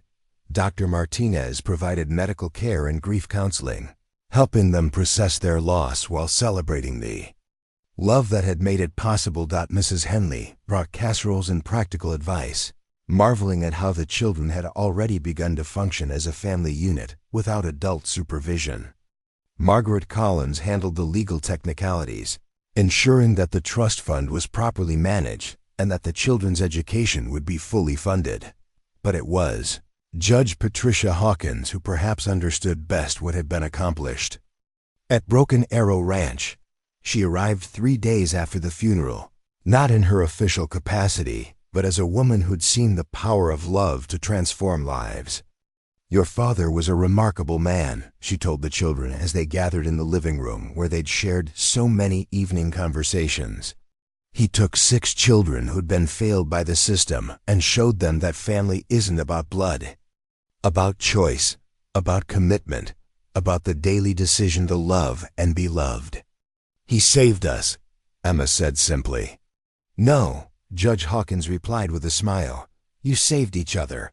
That's what families do." As summer deepened into autumn, the ranch settled into new rhythms. Emma managed the household with the capable efficiency of someone who'd learned responsibility young, but had also learned to trust in the support of others. David took over the ranch operations with the quiet confidence of someone who'd been born to work the land. The twins threw themselves into their schoolwork and their individual interests, secure in the knowledge that their family was permanent and unbreakable. Sarah continued her work with animals, her gift growing stronger with each passing season. And James maintained his role as the family's spiritual center, the one who remembered that they'd been brought together by forces larger than themselves. On the first anniversary of Sam's death, they gathered at his grave in the family cemetery behind the old oak tree.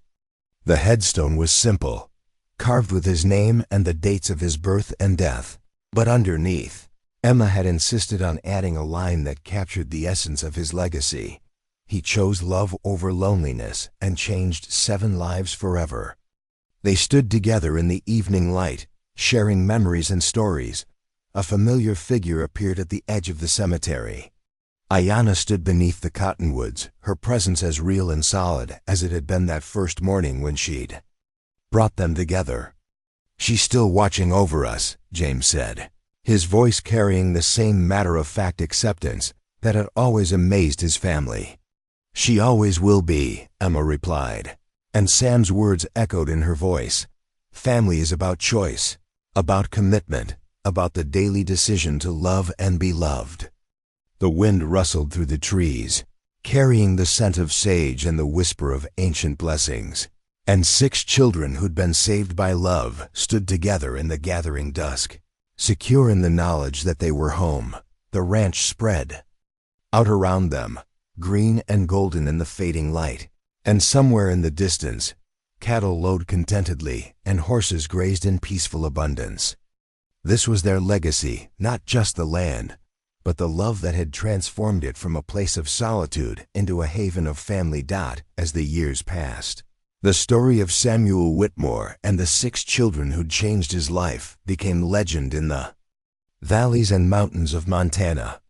They'd grown up to become teachers and veterinarians, ranchers and business owners, parents and grandparents who passed on the lessons they'd learned about love, about resilience, about the power of choosing family over fear. And sometimes, on quiet mornings when the mist hung low over the creek and the mountains stood silhouetted against the dawn sky, visitors to Broken Arrow Ranch would swear they could see 2 figures standing together in the barn. An old man and an Apache woman, watching over the land and the family they'd helped create, guardians of a love that had transcended death and time. The story had come full circle, from loneliness to love, from despair to hope, from dying to living. And in the end, it proved that sometimes the most powerful magic of all was the simple decision to choose love over fear, family over solitude, and hope over despair. The ranch endured, the family flourished, and the love that had brought them together continued to ripple outward, touching lives and changing hearts with the same gentle power that had first drawn 6 orphaned children to a dying rancher's door. In the end, that was enough. More than enough. It was everything. Up next, you've got 2 more standout stories right on your screen. If this one hit the mark, you won't want to pass these up. Just click and check them out. And don't forget to like, subscribe, and turn on the notification bell so you don't miss any upload from us.